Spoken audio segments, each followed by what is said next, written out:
Welcome back to another interesting tutorial about Chrome browser on phone.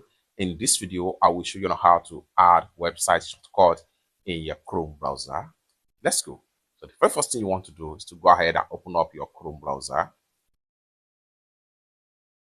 Having opened up your Chrome browser, next thing you want to do is to go. Having opened up your Chrome browser, next thing you want to do is to slide this way. And here you go, you have add new right here. So what you want to do is to go ahead and make sure you click on add new. So I'm going to go ahead and click on add new.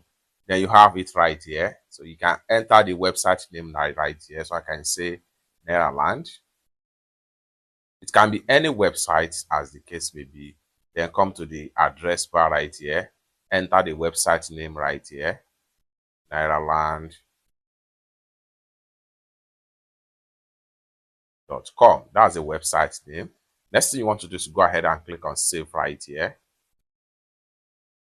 And the website has been successfully saved right here. So which simply means that anytime you open your Chrome browser, you just want to tap on the shortcut and it automatically takes you to the site without any stress. If you go ahead and create a new tab right here, you'll find the website right here. You can add as many as possible shortcuts. You can swipe this way and continue to add more and more in your Chrome browser. It's that simple. For more useful tutorial like this, consider to subscribe. Thank you so much for watching, and I hope to see you in my next video. Bye for now.